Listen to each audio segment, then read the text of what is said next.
Capítulo 16. Godric's Hollow. Quando Harry acordou no dia seguinte, levou vários segundos até lembrar o que tinha acontecido. Depois desejou, infantilmente, que tivesse sonhado, que Rony continuasse ali e jamais tivesse partido. Contudo, ao virar a cabeça no travesseiro, viu a cama do amigo vazia. Ela parecia atrair o seu olhar como um cadáver o faria.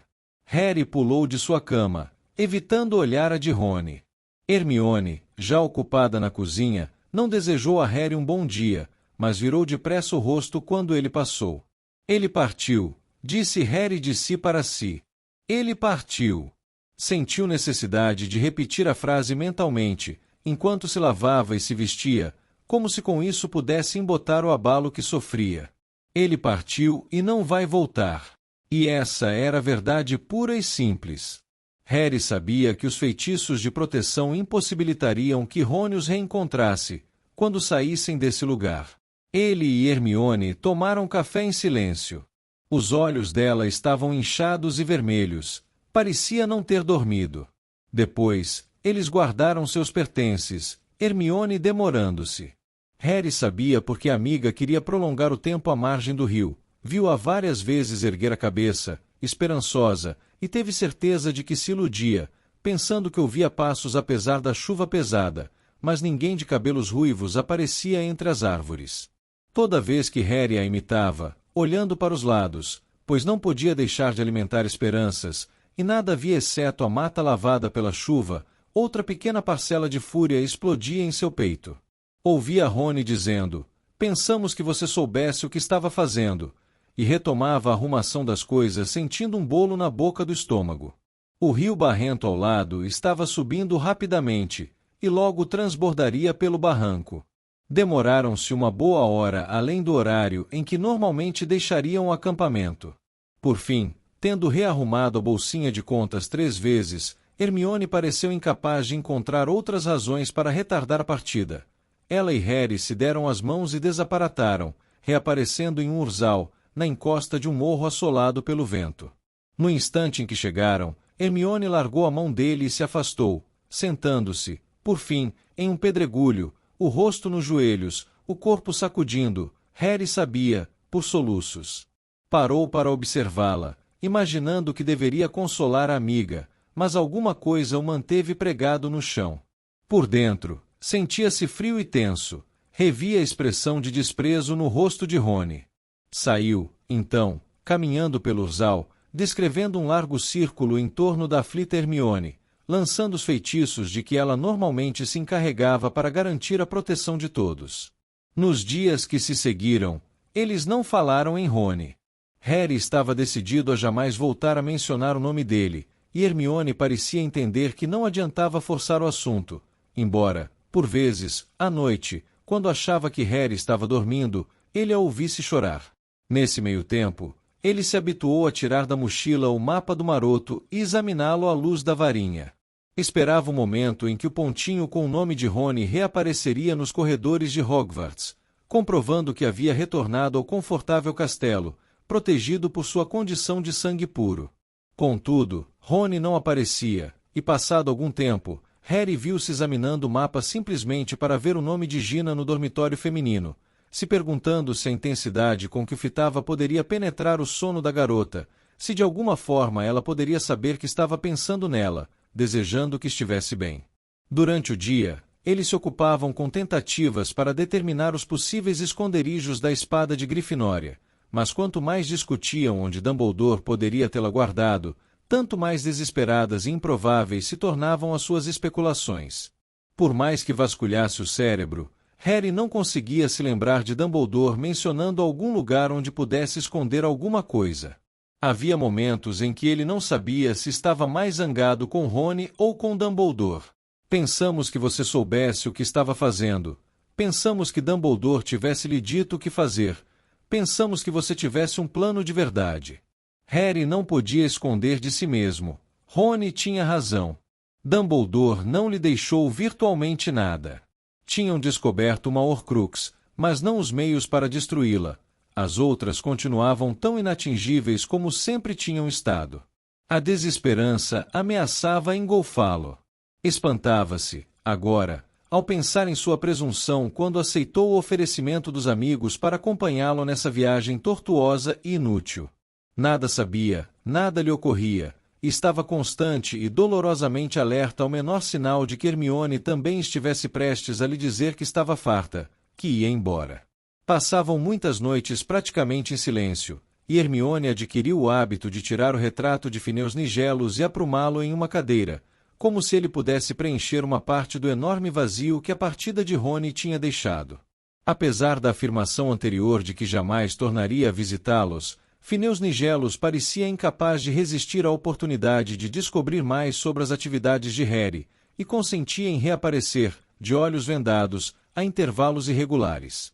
O garoto sentia-se até satisfeito de vê-lo, porque era uma companhia, ainda que do tipo depreciativo e sarcástico. Tinham prazer em saber o que estava acontecendo em Hogwarts, embora Phineas não fosse o informante ideal. Venerava Snape, o primeiro diretor da Sonserina, depois dele próprio, a assumir a escola, e os garotos precisavam se cuidar para não criticar nem fazer perguntas impertinentes sobre Snape, ou Phineas abandonaria imediatamente o retrato. Contudo, ele deixava fragmentos de notícias. Pelo visto, Snape estava enfrentando uma insubordinação menor, mas constante, de um núcleo de alunos irredutíveis. Gina tinha sido proibida de ir a Hogsmeade. Snape tinha restabelecido o velho decreto de Umbridge de proibir reuniões de 3 ou mais alunos ou quaisquer associações estudantis informais. De tudo isso, Harry deduzia que Gina, e provavelmente, Neville e Luna estavam fazendo o possível para dar continuidade à armada de Dumbledore. Essas mínimas notícias faziam Harry desejar rever Gina com tanta intensidade que chegava a lhe doer o estômago, mas o faziam também pensar em Rony, e em Dumbledore, e na própria Hogwarts, da qual sentia tanta falta quanto da ex-namorada. De fato, quando Phineas Nigellus falava das medidas radicais do diretor, Harry sentia uma loucura, que durava uma fração de segundo, em que simplesmente imaginava voltar à escola para se engajar na desestabilização do regime de Snape. Ser alimentado, ter uma cama macia e outros no comando parecia-lhe, no momento, a perspectiva mais maravilhosa do mundo. Lembrava-se, então, de que era o indesejável número 1, que havia um prêmio de 10.000 galeões por sua captura, e que entrar em Hogwarts esses dias era tão perigoso quanto entrar no Ministério da Magia. Na verdade, Phineas Nigellus enfatizava esse fato involuntariamente quando inseria perguntas importantes sobre o paradeiro de Harry e Hermione. Sempre que fazia isso, a garota enfiava-o na bolsinha de contas. Phineas Nigellus, invariavelmente, se recusava a reaparecer por vários dias depois dessas despedidas pouco cerimoniosas. O clima foi esfriando gradativamente. Por não ousarem permanecer em área alguma por muito tempo, em vez de acamparem no sul da Inglaterra, onde o congelamento do solo seria a pior de suas preocupações, eles continuaram a viajar em zigue-zague pelo país, enfrentando uma encosta montanhosa, onde o granizo açoitava a barraca, um brejo plano, onde a barraca foi inundada por água gelada, e uma minúscula ilha no meio de um lago escocês, onde a neve soterrou metade da barraca durante a noite. Eles já haviam encontrado árvores de Natal piscando nas janelas de salas das visitas, antes da noite em que Harry resolveu sugerir, mais uma vez, a única avenida inexplorada que lhes restava. Tinham acabado de comer uma refeição excepcionalmente boa. Hermione tinha ido a um supermercado com a capa da invisibilidade, e ao sair, escrupulosamente deixou o pagamento em uma caixa aberta, e Harry achou que ela poderia ser mais persuasível com a barriga cheia de espaguete à bolonhesa e peras enlatadas. Tomou também a precaução de sugerir que, durante algumas horas, não usassem a Horcrux, que penduraram no beliche ao lado dele. Hermione. Ela estava enroscada em uma das poltronas fundas lendo os contos de Bedley, o bardo. Harry não conseguia imaginar o quanto mais amiga poderia extrair daquele livro, que, afinal, nem era tão longo. Mas era evidente que estava decifrando alguma coisa, porque tinha o silabário de Selma aberto sobre o braço da poltrona. Harry pigarreou. Sentiu-se repetindo exatamente o que fez quando, vários anos antes, havia perguntado à professora McGonagall se poderia ir a Hogsmeade, apesar de não ter conseguido persuadir os Dursley a assinarem a permissão. Hermione, Estive pensando e... Harry, você poderia me ajudar aqui? Aparentemente, ela não o escutava. Curvou-se para frente e estendeu-lhe o livro. Olhe esse símbolo, disse, apontando para o alto da página. Acima do que Harry supo ser o título do conto, não podia afirmar, pois não sabia ler runas, havia um símbolo que lembrava um olho triangular, a pupila cortada por uma linha.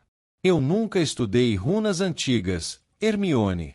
Sei disso, mas não é uma runa e não consta no silabário, tampouco. Todo esse tempo pensei que fosse um olho, mas acho que não é. Foi feito a tinta, olhe, alguém o desenhou aqui, não faz realmente parte do livro. Pense, você já viu isso antes? Não, espere aí. Harry olhou mais atentamente. Não é o mesmo símbolo que o pai de Luna estava usando pendurado ao pescoço? Bem, foi isso que pensei também. Então é a marca de Grindelwald.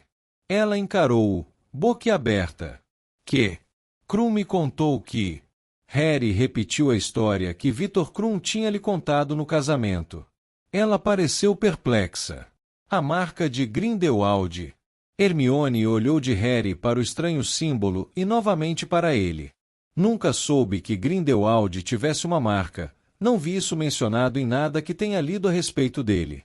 Bem, como eu disse, Krum falou que esse símbolo foi gravado em uma parede de Durmstrang e que achava que Grindelwald o teria posto lá.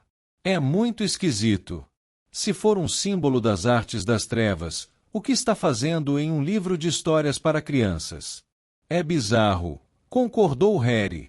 E seria de esperar que Scringeouro reconhecesse. Era ministro. Tinha que ser especialista em magia das trevas. Eu sei. Talvez ele achasse que era apenas um olho, exatamente como eu. Todos os outros contos têm pequenos desenhos sobre os títulos. Ela se calou e continuou a examinar a estranha marca. Harry fez nova tentativa. Hermione.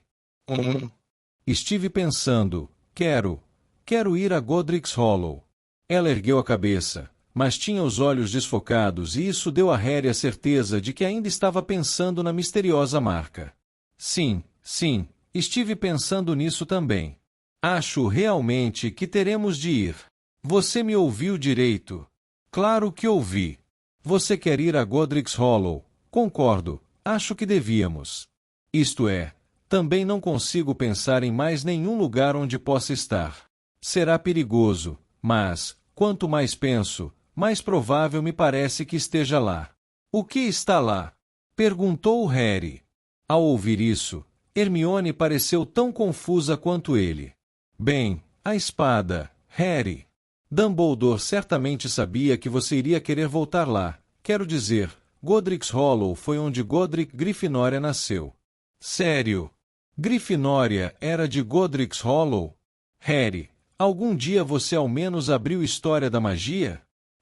Disse ele, sentindo que sorria pela primeira vez em meses. Os músculos do seu rosto lhe pareceram estranhamente rígidos. Eu talvez tenha aberto, sabe, quando comprei, só uma vez. Bem, como a aldeia tem o nome dele, imaginei que você talvez tivesse feito ligação, retrucou Hermione. Seu tom de voz agora estava muito mais parecido com o da velha Hermione do que ultimamente. Harry quase esperou que ela anunciasse que ia à biblioteca. No livro, tem um trechinho sobre a aldeia. Espere aí. Ela abriu a bolsinha de contas e procurou um momento. Por fim, tirou seu exemplar do livro-texto de Bathilda Bagshot, pelo qual correu o polegar até encontrar a página que queria. Com a assinatura do Estatuto Internacional de Sigilo em Magia em 1689, os bruxos entraram para sempre na clandestinidade. Talvez fosse natural que formassem pequenas comunidades dentro de uma comunidade. Muitas aldeias e pequenos povoados atraíram várias famílias bruxas que se uniram para mútuo apoio e proteção. As aldeias de Tinvort na Cornualha, Upper Flagley em Yorkshire e Ottery St. Catchpole na costa sul da Inglaterra destacaram-se como lar para grupos de famílias bruxas que conviviam com trouxas tolerantes e por vezes confundidos. O mais famoso desses lugares semibruxos talvez seja Godric's Hollow, uma aldeia no oeste da Inglaterra onde nasceu o grande mago Godrico Grifinória e onde Bowman Urai, um ferreiro bruxo, fabricou o primeiro pomo de ouro. O cemitério local está repleto de nomes de antigas famílias bruxas, e isto, sem dúvida, explica as histórias de assombrações que há séculos assolam sua pequena igreja. Você e seus pais não são mencionados, disse Hermione fechando o livro, porque a professora Bagshot aborda apenas os eventos até o fim do século XIX. Mas você está entendendo? Godric's Hollow, Godrico Grifinória, a espada de Grifinória. Você não acha que Dumbledore teria esperado que você fizesse ligação? Harry não quis admitir que nem sequer pensava na espada quando sugeriu que fossem a Godric's Hollow. Para ele, a atração da aldeia residia nos túmulos de seus pais, a casa onde, por um triz, ele havia escapado da morte, e na pessoa de Bathilda Bagshot. Lembra-se do que a Muriel disse? Perguntou ele, após algum tempo. Quem? Você sabe. Harry hesitou, não queria mencionar o nome de Rony. A tia-avó de Gina. No casamento. A que falou que você tinha tornozelos finos demais. Ah, disse Hermione. Foi um momento difícil. Harry sabia que ela pressentia a menção do nome de Rony. Continuou depressa. Muriel disse que Bathilda Bagshot ainda vive em Godric's Hollow. Bathilda Bagshot, murmurou Hermione, passando o dedo indicador pelo nome da escritora em relevo na capa do livro de História da Magia. Bem, suponhamos. Ela ofegou tão fortemente que as entranhas de Harry deram uma cambalhota. Ele sacou a varinha, olhando para a entrada, quase esperando ver uma mão forçando a aba de lona da barraca, mas não havia nada ali. Que? Exclamou ele, entre zangado e aliviado. Por que fez isso? Pensei que, no mínimo, tivesse visto um comensal da morte abrindo o zíper da barraca. Harry, e se Bathilda tiver a espada? E se Dumbledore a confiou a ela? Harry considerou a possibilidade.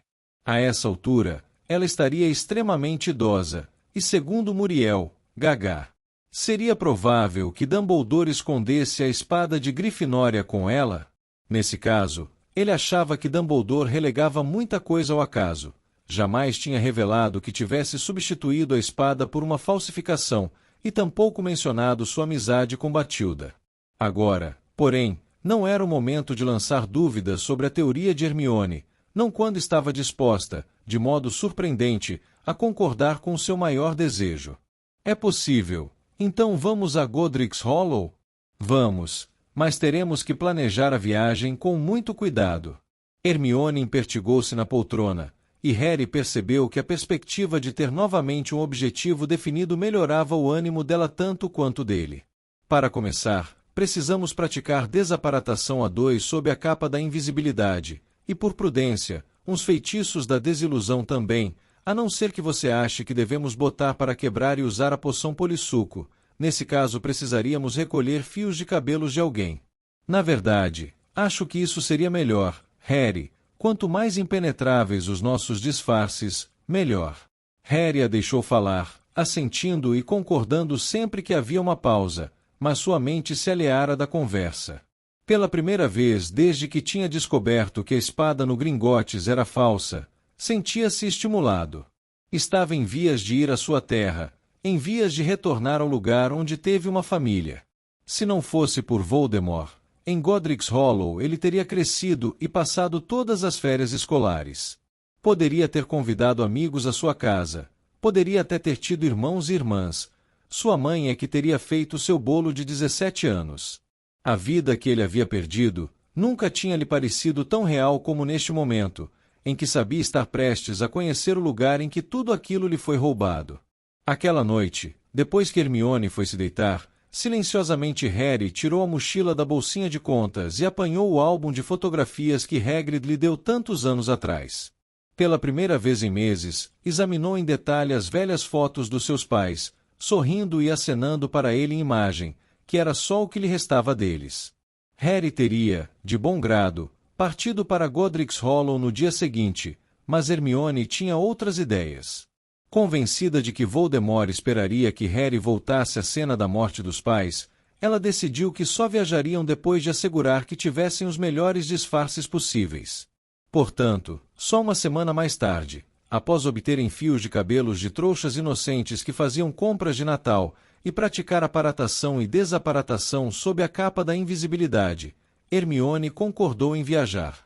Deviam aparatar até a aldeia protegidos pela escuridão da noite. Portanto, a tarde ia adiantada quando finalmente beberam a poção polissuco, e Harry se transformou em um trouxa de meia-idade, com os cabelos rareando, e Hermione em uma esposa pequena e apagada. A bolsinha de contas com todos os seus pertences, fora a Horcrux que Harry usava ao pescoço, estava guardada no bolso interno do casaco de Hermione, abotoado até em cima. Harry cobriu-os com a capa da invisibilidade, e eles penetraram mais uma vez na sufocante escuridão. Sentindo o coração bater na garganta, Harry abriu os olhos. Achavam-se parados de mãos dadas em uma estradinha coberta de neve, sob um céu azul escuro em que as primeiras estrelas da noite começavam a piscar palidamente. Havia chalés de ambos os lados da via estreita, e decorações de Natal cintilavam as janelas. Um pouco adiante, um clarão dourado de lampiões de rua indicava o centro da aldeia. Quanta neve! Sussurrou Hermione sob a capa. Por que não pensamos na neve? Depois de todas as precauções que tomamos, vamos deixar pegadas. Temos que nos livrar delas. Você vai na frente e eu cuido disso. Harry não queria entrar na aldeia como um cavalo de pantomima, tentando mantê-los invisíveis ao mesmo tempo em que ocultavam magicamente os vestígios de sua passagem. Vamos tirar a capa, sugeriu Harry, e ao ver o rosto amedrontado de Hermione, completou: Ah, vamos, não parecemos nós mesmos e não há ninguém por aqui. Ele guardou a capa sob o paletó e prosseguiram desembaraçados, o ar gélido beliscando seu rosto ao passarem por outros chalés. Qualquer um deles poderia ser aquele em que Tiago e Lilian tinham vivido ou que Batilda vivia agora. Harry observou as portas, os tetos carregados de neve, os pórticos, imaginando se ainda se lembraria de algum deles, sabendo, intimamente, que era impossível. Tinha pouco mais de um ano quando havia deixado a aldeia para sempre. Não sabia ao certo se conseguiria ver o chalé, nem o que acontecia quando os portadores do feitiço Fidelius morriam. Então, a estradinha em que iam fez uma curva para a esquerda, e o coração da aldeia, uma pracinha, surgiu aos seus olhos. A todo o redor havia lâmpadas coloridas penduradas, e no centro, o que lhe pareceu um memorial de guerra, parcialmente sombreado por uma árvore de Natal sacudida pelo vento. Havia diversas lojas, um correio, um bar e uma igrejinha cujos vitrais brilhavam como joias do lado oposto da praça. A neve ali se compactava. Estava dura e escorregadia por onde as pessoas tinham passado o dia todo. Aldeões cruzavam à sua frente em todas as direções, seus vultos brevemente iluminados pelos lampiões de rua. Eles ouviram fragmentos de risos e música pop quando a porta do bar se abriu e fechou. Depois ouviram um coral natalino começando a cantar na igreja. Harry, acho que é noite de Natal! Exclamou Hermione. Tinha perdido a noção da data. Havia semanas que não via um jornal. Tenho certeza de que é, tornou Hermione, com os olhos na igreja. Eles estarão lá, não? Sua mãe e seu pai. Estou vendo o cemitério paroquial. Harry sentiu uma emoção indefinida que transcendia a empolgação, assemelhava-se mais ao medo. Agora, tão perto, estava em dúvida se queria mesmo ver. Talvez Hermione soubesse o que ele estava sentindo, porque pegou-o pela mão e assumiu a liderança pela primeira vez, puxando-o para prosseguir. No meio da praça, no entanto, ela parou subitamente. Harry, olha! Ela apontava para o memorial de guerra. Ao passarem pelo monumento, ele se transformou. Em vez de um obelisco coberto de nomes, havia uma estátua de 3 pessoas, um homem de cabelos rebeldes e óculos, uma mulher de cabelos longos e rosto bonito e bondoso, e um menininho aninhado nos braços dela. A neve se depositava em suas cabeças, como gorros brancos e fofos. Harry aproximou-se fitando os rostos dos pais. Nunca tinha imaginado que haveria uma estátua. Como era estranho ver-se representada em pedra, um menininho feliz sem cicatriz na testa. Vamos, disse Harry, ao se dar por satisfeito, e os dois retomaram o caminho para a igreja. Ao atravessarem a rua, ele espiou por cima do ombro. A estátua se transformava mais uma vez em um memorial de guerra. A cantoria foi se elevando à medida que se aproximavam. Harry sentiu a garganta apertar, lembrou-se com tanta intensidade de Hogwarts, de pirraça berrando paródias grosseiras das canções de dentro das armaduras, das 12 árvores de Natal no salão principal, de Dumbledore usando a touca que ganhou em uma bala de estalo, de Rony com o suéter tricotado à mão. Havia um portão que dava passagem a uma pessoa por vez, na entrada do cemitério. Hermione o abriu, o mais silenciosamente possível, e os dois entraram de lado. Nas laterais do caminho escorregadio que levava às portas da igreja, a neve estava alta e intocada. Eles atravessaram a neve, deixando profundas valas ao contornarem o prédio, mantendo-se à sombra das janelas iluminadas. No adro da igreja, fileiras e mais fileiras de túmulos nevados emergiam de um manto azul muito claro com ofuscantes malhas vermelhas, amarelas e verdes, que eram a luz dos vitrais incidindo sobre a neve. Apertando a varinha no bolso do paletó, Harry se dirigiu ao túmulo mais próximo. Olhe esse, é de um Abbott, talvez seja um parente da Ana falecido há muito tempo. Fale baixo, pediu Hermione. Eles foram se embrenhando no cemitério, cavando, ao passar, pegadas escuras na neve, inclinando-se para espiar as inscrições nas velhas lápides, apertando de vez em quando os olhos para enxergar na escuridão circundante e se certificar plenamente de que estavam sozinhos. Harry, aqui! Hermione estava a 2 fileiras de distância. Ele precisou voltar até a amiga, seu coração decididamente ribombando no peito. É esse. Não, mas venha ver. Ela apontou para uma pedra escura. Harry se abaixou e viu, no granito congelado e manchado de líquens, as palavras Kendra Dumbledore, e abaixo das datas de seu nascimento e morte, e sua filha Ariana. Havia também uma citação: porque onde estiver o vosso tesouro, aí estará também o vosso coração. Então Rita Skeeter e Muriel tinham entendido alguns fatos corretamente. A família Dumbledore havia vivido realmente ali, e parte dela morrido ali. Ver o túmulo era pior do que ouvir falar nele. Harry não pôde deixar de pensar que Dumbledore e ele tinham profundas raízes neste cemitério, e que o diretor devia ter lhe dito isso. Entretanto, jamais tinha pensado em partilhar tal conexão. Poderiam ter visitado o lugar juntos. Por um momento, Harry se imaginou vindo ali com o diretor, o vínculo que teriam formado, o quanto isto teria significado para ele. Parecia, porém, que para Dumbledore, o fato de suas famílias jazerem lado a lado no mesmo cemitério fosse uma coincidência insignificante, irrelevante, talvez, para o trabalho que desejava ver Harry realizar. Hermione observava-o, e Harry ficou contente que as sombras ocultassem seu rosto. Ele tornou a ler as palavras na lápide. Porque onde estiver o vosso tesouro, aí estará também o vosso coração. Não compreendia o que significavam. Com certeza tinham sido escolhidas por Dumbledore, por ser o membro mais velho da família após a morte da mãe. Você tem certeza de que ele nunca mencionou? Começou Hermione. Não, respondeu Harry secamente, e em seguida, vamos continuar olhando. E lhe deu as costas, desejando não ter visto a lápide. Não queria que a sua intensa vibração fosse contaminada pelo rancor. Aqui, tornou a exclamar Hermione da escuridão, instantes depois. Ah, não, desculpe, pensei ter lido Potter. Ela estava esfregando uma lápide esfarelada, coberta de musgo, e a estudava com uma pequena ruga no rosto. Harry, volte aqui um momento. Ele não queria ser novamente desviado de sua busca e foi resmungando que retornou pela neve até Hermione. Que? Olhe só isso! O túmulo era extraordinariamente velho, desintegrado pelas intempéries, e ele quase não conseguia enxergar o nome. Hermione mostrou-lhe o símbolo logo abaixo.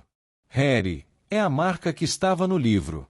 Ele olhou para o ponto que a amiga indicava. A pedra estava tão gasta que era difícil ver a gravação, embora parecesse haver uma marca triangular sob o nome quase ilegível. Poderia ser. Hermione acendeu a varinha e iluminou o nome na lápide. Diz aqui Ignoto, acho. Vou continuar procurando os meus pais, tá? Respondeu Harry, com certa rispidez na voz, e tornou a se afastar, deixando-a agachada ao lado do velho túmulo.